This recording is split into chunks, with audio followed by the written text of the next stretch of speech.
The 42nd chapter of the book of Isaiah in the Bible clearly foretells the coming of an Arabian prophet, specifically Prophet Muhammad, peace and blessings be upon him. Isaiah describes itself as a prophecy about the future. The former things have taken place, and new things I declare. Isaiah describes a very special person that God will send. My servant, whom I uphold, my chosen one in whom I delight. At least 3 of the names of the Prophet Muhammad are mentioned: servant, chosen one, and in whom I delight. Prophet Muhammad is known as God's servant. In Arabic, Abdullah. Chosen one is Mustafa in Arabic. This is another of the names of the Prophet Muhammad. The one in whom God delights in shows that this person is beloved to God. Habibullah in Arabic, which means beloved of God, also happens to be one of the Prophet Muhammad's names. Isaiah also reveals the location of this special person. He states, "Let the wilderness and its towns raise their voices. Let the settlements where Kedar lives rejoice." Out of all the nations on earth, he chose to highlight Kedar's location, so we should pay special attention. Throughout the Bible, Kedar and his sons are linked to Arabia. For example, the book of Ezekiel tells us that Arabia and all the princes of Kedar were your favorite dealers in lambs, rams, and goats. In these they did business with you.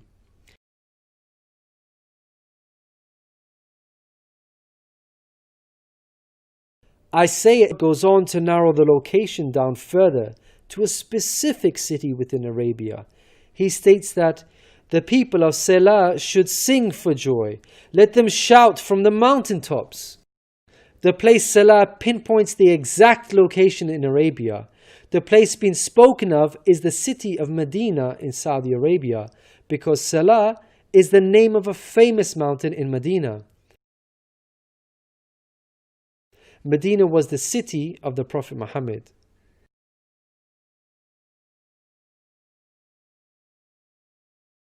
Isaiah informs us that the special person will bring something new. Mankind is told that we will sing to the Lord a new song, His praise from the ends of the earth. The statement "a new song" means a new law, a new way of worship. This is exactly what Islam represents. The emphasis on the new song here is singing the praise of God all over the earth. The Quran opens with the statement, "Praise be to God, Lord of the worlds," and is recited by Muslims all over the world during prayers every day. The new song cannot refer to Jesus. Jesus obeyed and followed the law of Moses throughout his life. Jesus didn't sing a new song. He sang the same song of Moses, the Torah. Moreover, the disciples of Jesus also followed the law of Moses, even after Jesus departed.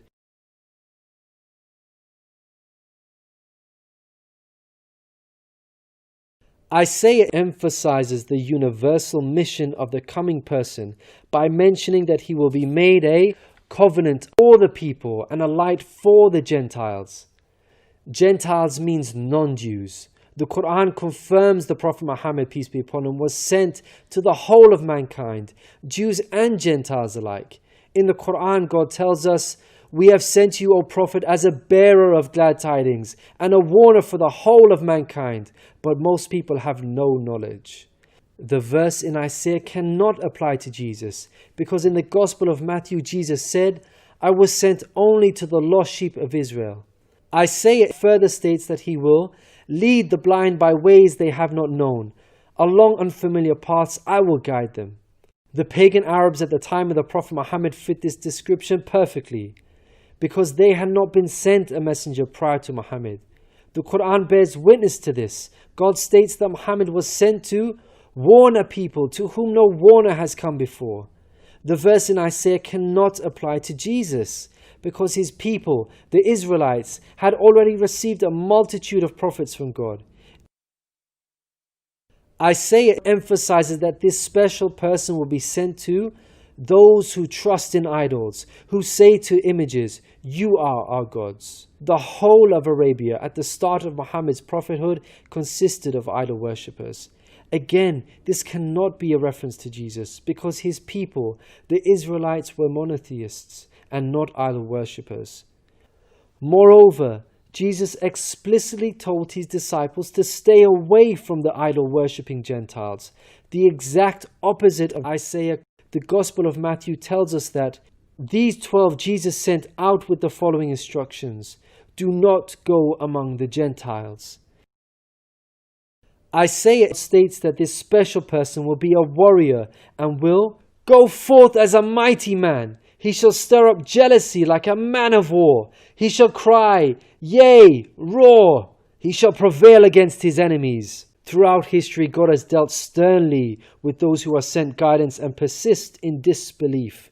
Prophet Muhammad, peace be upon him, had to engage in many battles with the idol-worshipping enemies of God and ultimately prevailed against them.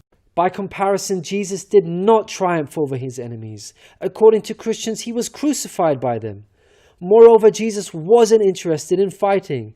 He was not a man of war. He was a pacifist, according to the Bible. He said such things as, "For all who draw the sword will die by the sword," and "My kingdom is not of this world. If my kingdom were of this world, then would my servants fight."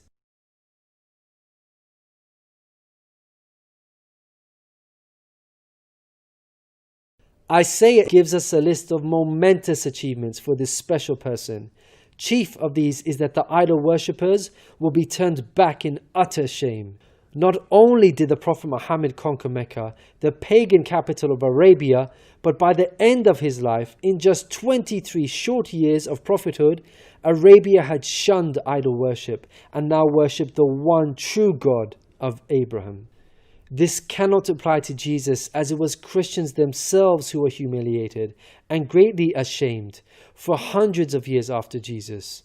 They were persecuted at the hands of the Roman Empire, who were idol worshippers. They executed some of the apostles of Jesus, such as Peter and Paul. Christians were tortured and even fed to the lions. Finally, Isaiah closes with an admonishment. "Hear, you deaf. Look, you blind, and see. You have seen many things, but you pay no attention. Your ears are open, but you do not listen. Which of you will listen to this or pay close attention in time to come?" It seems clear that the deaf and blind are those who reject Prophet Muhammad, peace be upon him. Who among you will heed God by acknowledging him?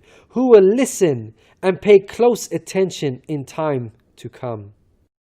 الذين يتبعون الرسول النبي الأمي الذي يجدونه مكتوبا عندهم في التوراة والإنجيل يأمرهم بالمعروف